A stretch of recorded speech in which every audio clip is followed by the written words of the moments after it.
good evening, and welcome. Tonight we're going to be going over the brief history and geography of Montenegro. You can see right here on the map. Montenegro is located in the Balkan states, which is kind of like southeastern Europe. Let me get my pencil out. It has a border with Croatia right here. And over here borders Bosnia and Herzegovina, Serbia, the territory of Kosovo, and Albania. You can see this border right here cuts right through this lake, which is Lake Skadar or Lake Skutari, I think depending on what language you speak. Geography-wise, Montenegro is incredibly mountainous. Almost all of it is mountains. It has lots of national parks and reserves. My cat's having a drink of water, if you can hear that in the background. But the main mountain range is the Durmitor, which runs down through here. And then the Bielasca, I can never say it right, is up here. The Balkan languages I think are really interesting and really fun, but I stumble over just a couple of words still.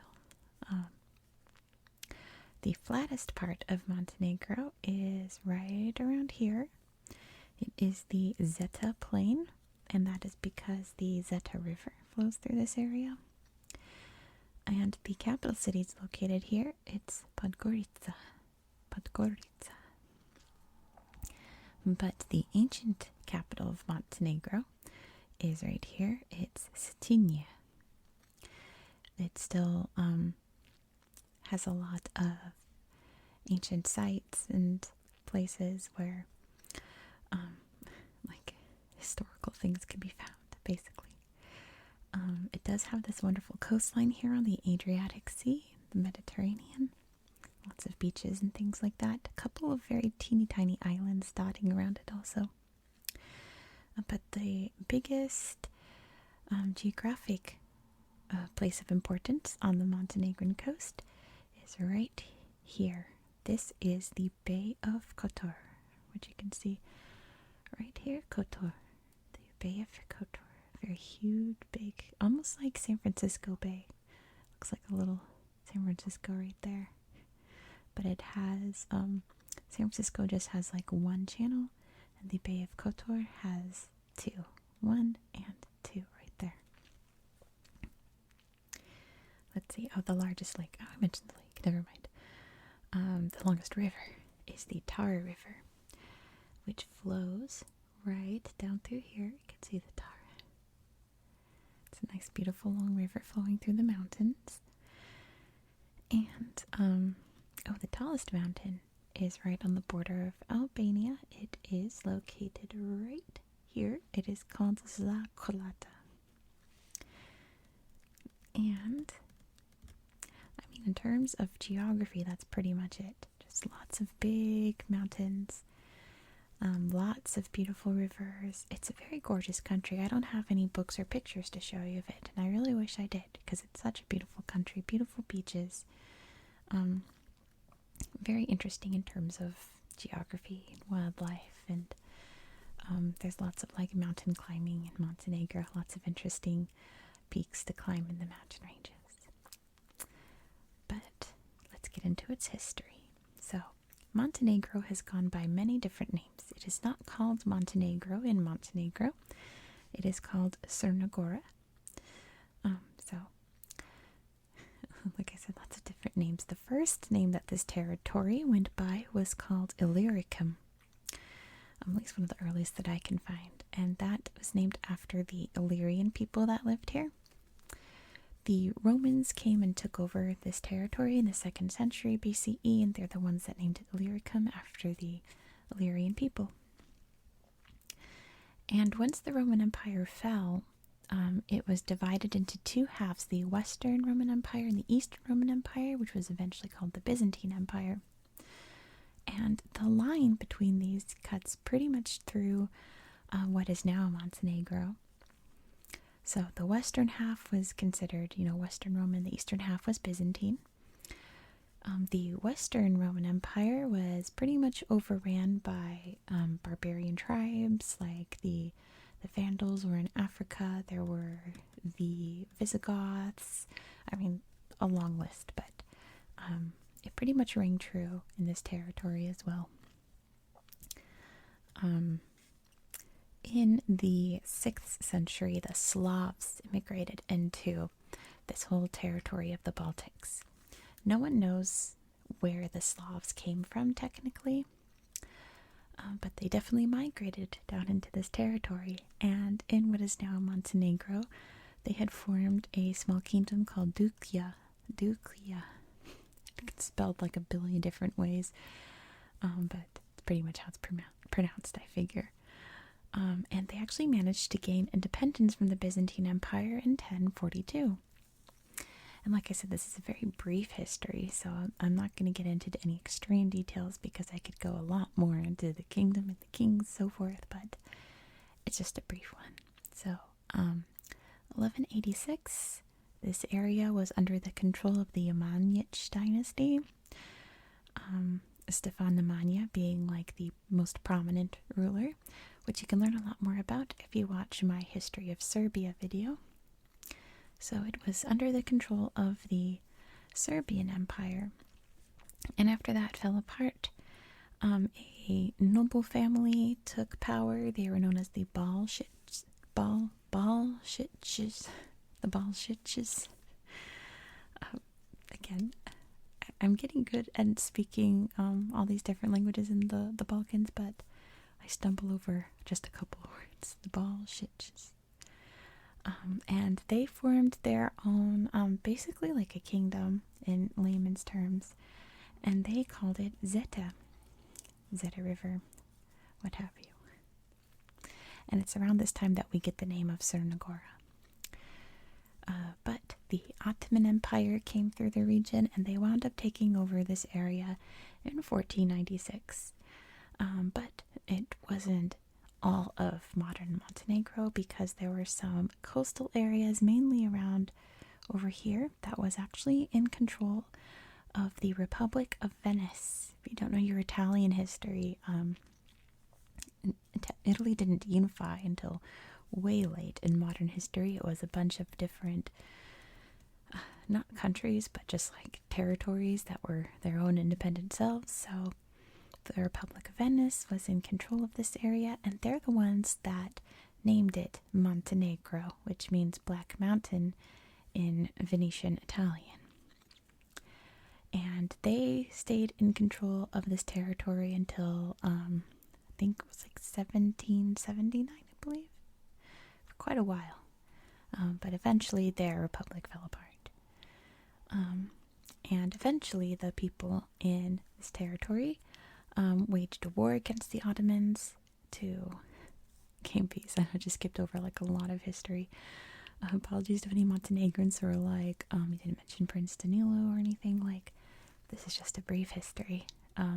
Maybe later in this channel we'll go into some more detailed history. But anyway, war with the Ottomans in 1858. And very important to its history was the Russians greatly supported them, because the Ottomans were touching their territory up near the north of the Black Sea, and they didn't want the Ottomans encroaching on their land, so they very much supported the war over here, and that gave them a big leg up to win the war. The Ottomans officially recognized the independence of Montenegro at the Treaty of Berlin, signed in 1878. The Ottoman Empire no longer had influence here. Jumping to World War I, Montenegro sided with the Allied powers, and they waged a couple of famous successful battles against the enemy forces, but they were eventually occupied by Austria-Hungary in 1916, which they very famously lost the war, and their whole empire, not a kingdom, Austria-Hungary is not what we know it as today. It was very different back then, but all that fell apart after World War I, and they became what we know as Austria and what we know as Hungary today. So, in 1922 is the formation of the Kingdom of Serbs, Croats, and Slovenes, which Montenegro was a part of. Again, way more details about this in my History of Serbia video. In 1929, they rebranded into the Kingdom of Yugoslavia, just like a more unified name. Lots of government changes, but again, that's more of Serbia's story to tell, so I did so in their video. And then World War II happens. So, in 1941, the Nazi Germans and the Italian army occupied Yugoslavia. And it was here in Montenegro that a guerrilla warfare style movement started and was pretty successful at first. They actually liberated parts of the country, but the Italians wound up fighting back full force after they kept getting defeated by these fighters, and crushed the movement pretty quickly, but not completely. The guerrilla fighters split into two different factions. One was called the Yugoslav Partisans, and they had like communist ideals, and the other ones were the Chetniks, and they were a like monarchist style. So two different styles of government that they wanted, but they did have, the common enemy would be the Italians at the time. But the Italians actually funded the Chetniks, gave them weapons and supplies and food and things like that, and said that they were like the anti-communist task force, basically, and they fought against the partisans. But as the Italians lost a lot of power and strength during World War II, the Chetniks actually started a fight back against the Italians in 1943. They managed to liberate Montenegro in 1944. So after the war, they joined the Socialist Federal Republic of Yugoslavia, which was a communist-run nation led by Josip Broz Tito. Again, all in the Serbia video. And they actually renamed the capital city of Podgorica to Titograd after Tito. And jumping to the 1990s, in 1992, many countries in Yugoslavia, or territories I should say at that point, started to declare independence. Montenegro decided to become, with Serbia, to become the Federal Republic of Yugoslavia. And they actually fought alongside Serbia during the Bosnian War and the Croatian War, which I talk more about in my History of Bosnia and Herzegovina video. And we're actually going to go to Croatia in 2 weeks, so I'll talk more about the Croatian War of Independence at that time. But a couple things happened to Montenegro. One was that NATO was bombing them because of their involvement in the wars. And the other was just,